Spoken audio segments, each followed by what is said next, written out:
again for another weekly wrap-up of the comic book / trades graphic novels I've read for the week.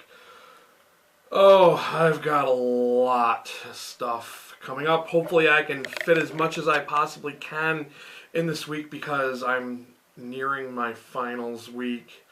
Not like you guys really care about finals week or not for me, but anyways, let's get on with the weekly wrap-up. First, I started reading Wolverine Goodbye Chinatown, and I have to say, before I mention the wrap-up for this book, I never thought that I would come across a very bad Wolverine title, but I did when I picked up this one. This one kind of keeps in touch with the patch aspect of Logan Wolverine. If you're not familiar with that aspect of his persona, he's like a crime boss in like Asian societies. Well, anyways, he's this crime boss for Chinatown and San Francisco. And yeah, it's just like, it was just a little over the top. They had underground poppy fields. They're like the size of Australia, and dragons. Not to mention a big fat Chinese guy who's like lost in these tunnels and talks about chickens and wenches, and it was just so bad, and I hate to start my weekly wrap up with a book that's so bad, but yeah, I rated this one 2 out of 5 stars. This is definitely one that I think you can bypass unless you're into that part of the Wolverine stories where he's like a crime lord. Then have at it, go ahead and read it. But I would definitely say stay away from that if you're a fan of Wolverine. Next up after that, I read Wolverine and the X-Men. This is volume 8. I don't know what the secondary title for this is. It doesn't have one. Well, anyways, this one mainly entailed the end of the Jean Grey School for Mutants. Wolverine, of course, is the headmaster for that school. And I have read this series before, and I was never really into it. I thought it was such a subpar series. But this one was it was okay. It was a lot better than its previous incarnations. It does detail, it kind of shows some future glimpse as to how the school's going to end. Well, you know, end in quotes. Not really end, but, and it involves some conflict with S.H.I.E.L.D. and Sentinels, and Logan and Cyclops kind of have a heart-to-heart over beer. It was okay. So this one I gave a 3 out of 5 stars on Goodreads. It was okay. I'm not too crazy over it, but it is what it is. Next up we have Teen Titans Earth 1. This is the first volume, and it is written by Jeff Lemire.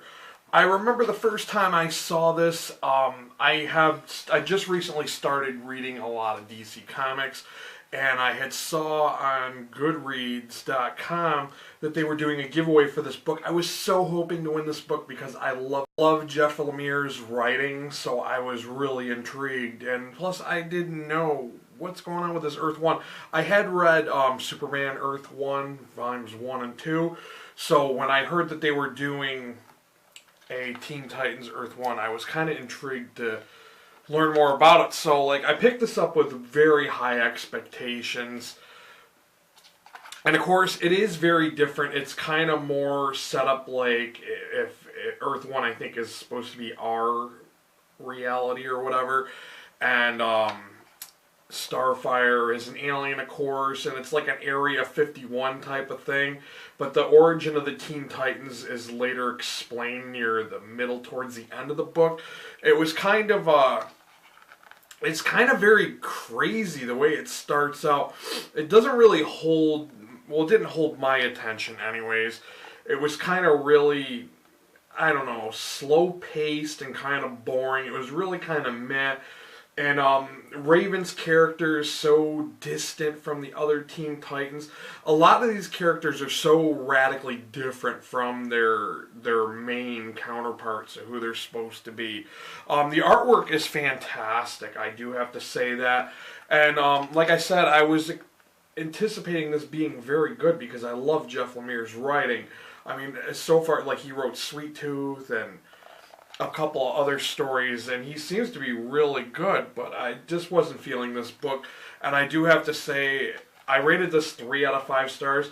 The ending of the book was you know, something with a cliffhanger, but I don't know if I'm really up to wanting to read Volume 2. I'll have to wait and see.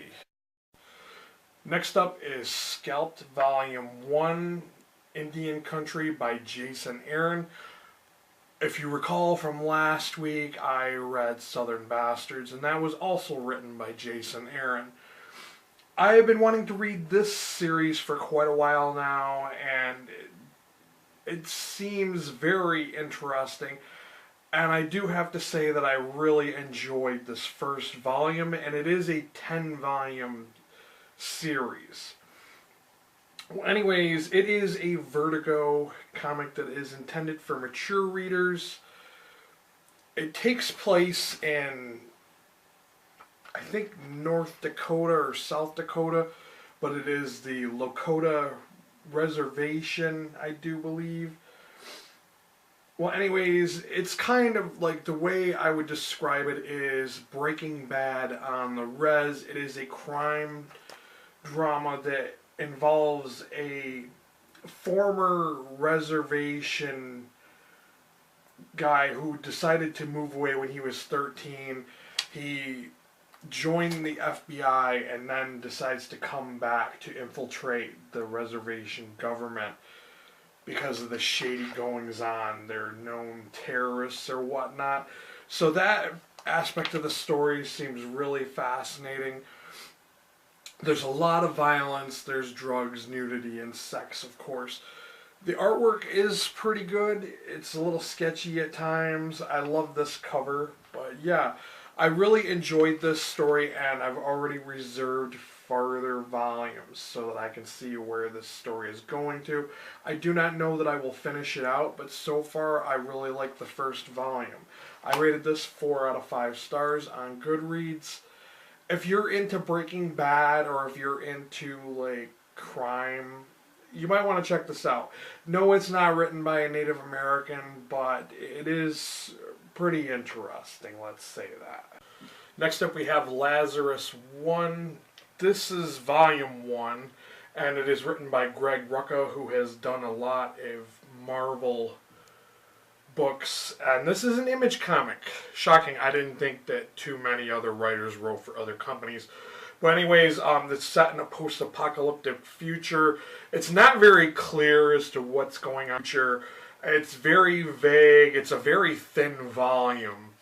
And I think I have to say, this was a Goodreads recommendation. For some reason, Goodreads thought I should read this. And I have to say, it was just okay. I mean, it is a little bit entertaining. It has a lot of violence in it. That's about it. And this girl, she's a Lazarus. She's not really a person, I don't think, because a lot of the characters have some kind of secret about her. They say she's, like, not really this guy's daughter and stuff like that. So it's kind of vague. It's very mysterious. And I only rated it 3 out of 5 stars on Goodreads. It was just okay. I'm not sure if I want to pick up the other books to this series. I'm not really convinced, so I don't know. I may or may not read the second volume. If I do read the second volume, it might not be for a while. But yeah, it was just okay. Next up we have Green Arrow, The Outsiders War. This is Volume 5. And to be quite honest with you guys, I don't even remember reading Volumes 1 through 4.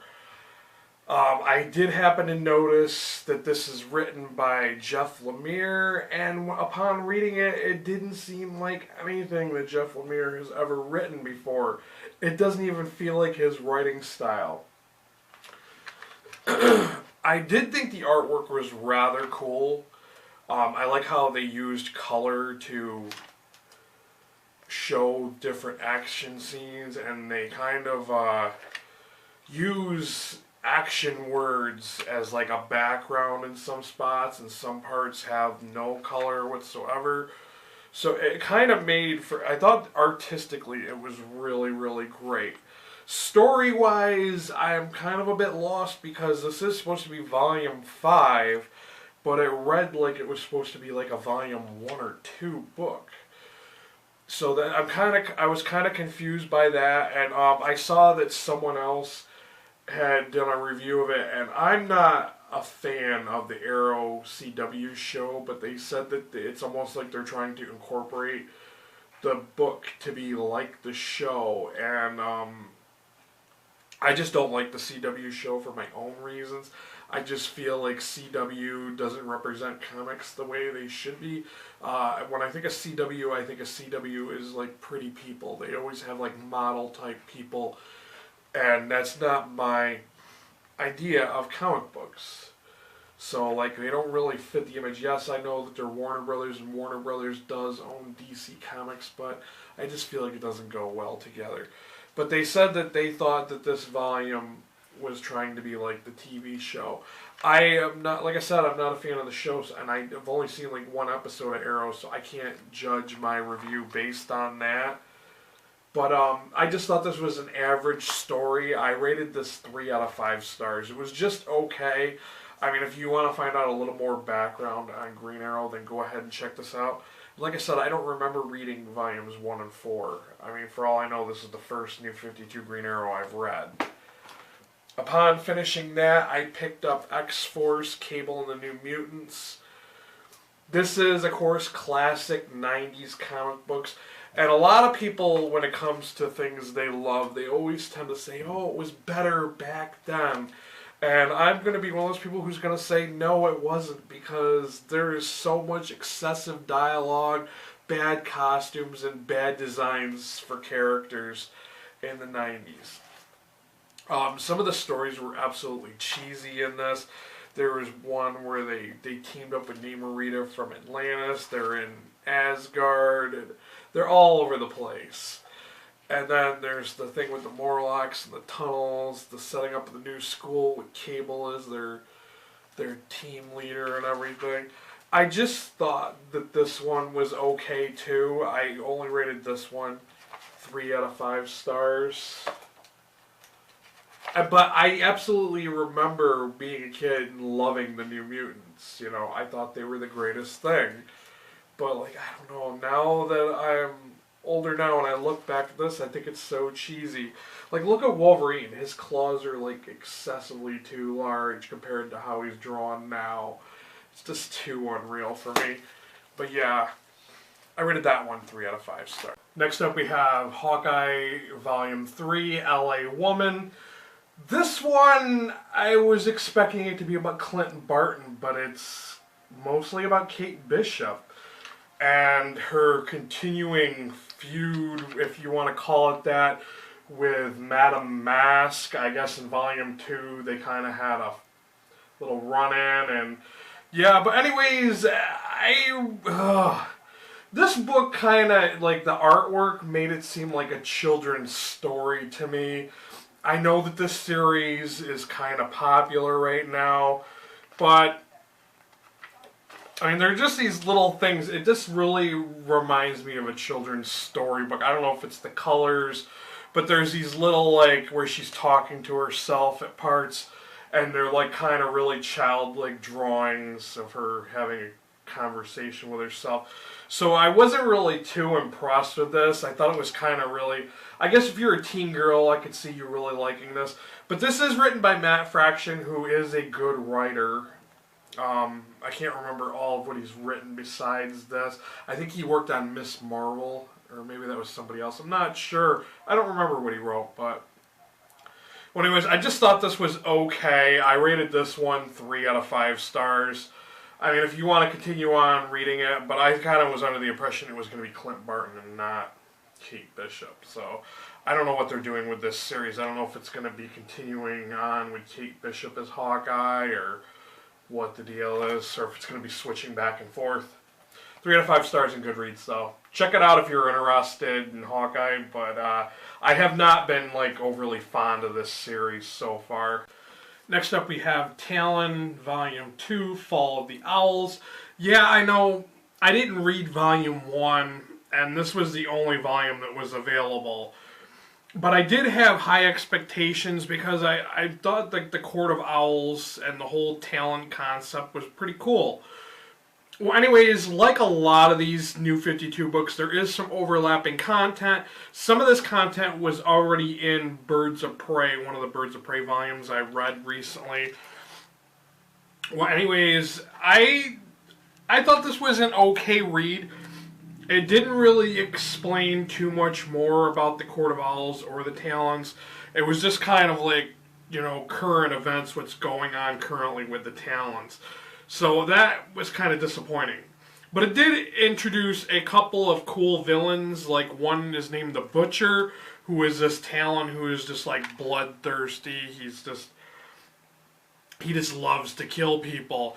And then there was another conceptually cool villain named Lord Death, or Death Lord, or something like that, in the very end of the story. But he had really immature and childish dialogue, which just totally ruined it. Like, he's talking about, like, farting and stuff like that. And I'm like, really, DC? I mean, you had a conceptually cool villain, and you totally ruined it by giving him, like, 12-year-old dialogue. I just didn't get it. So I do have to say, artistically, this was pretty cool, although the Butcher kind of looks a little bit like Wolverine with the headdress there.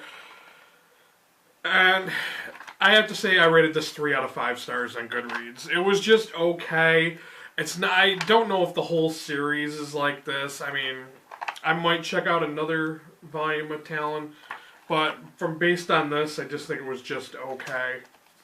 It wasn't that great, but it is what it is. Next up we have Avengers AI Human After All. This takes place immediately after the events of the Age of Ultron. This is a new series, and of course this is Volume 1. This is an Avengers team that is all artificial intelligence, which consists of the Vision, Victor, Mancha, Doombot, which is really weird. I thought that they reprogrammed a Doombot, and a new character who I really don't want to reveal too much about her because it would spoil the story. But I thought this was a very fun read. It was very interesting, and it was a really short story, but it was great. Hank Pym decided to write this code that destroyed Ultron, like it was like a virus to fight Ultron, and it was self-aware, and it created its own like little universe within itself, creating all these artificial intelligences that now think that, you know, they want to take on humanity. So of course the Avengers AI are there to try to, you know, help prevent this and save the world, of course. So this made for a very fun story. The artwork is amazing, of course. I haven't been impressed by a story like this in a very long time. I cannot wait to see where this is going, because the end was like super cliffhanger, and it was, I really can't wait to see where it goes from this. Well, anyways, I rated this one 5 out of 5 stars on Goodreads. If you like Avengers, I didn't even really like the Age of Ultron all that much. I think it was an okay story, but this is a great follow-up to that, so check it out. Next up we have Deviate, Gods Buggsters. I've never heard of this team before, and I love the play on words, deviate, like they're a deviation from the norm. I didn't know this was a DC Comics book until I started reading it. Well, anyways, it's a pretty cool story because there are these group of 8 people who have been mysteriously placed on this planet that has like 2 suns, and they're superhumans. They each have their own individual abilities, and it's a very primitive world, and the people on this primitive world see these people, like these superhumans, as being gods. So of course, you know, some of them choose to revel in this and try to, you know, like, make the people their worshippers, make them follow them and do what they want them to do. And then, of course, there's a few who are just like, you know, we really shouldn't change this place. We don't know why we're here, and we really shouldn't interfere. And then there's some people who are like, yeah, we should better this place, make life better for these people. So it was a really interesting concept to see what would happen if you took people who had superhuman abilities and like plopped them down into a primeval primitive world and said, hey, you know, here you go. I'm not going to spoil how it ends, but it really was a cool ending too. I'm interested to see if there are more about this title, about this team of people, because I thought it was a really interesting story. One, I rated this 4 out of 5 stars on Goodreads. Never read anything like it, and it was pretty darn cool. After that, I picked up Young Avengers. This is the reboot Young Avengers Style and Substance. This is Volume 1.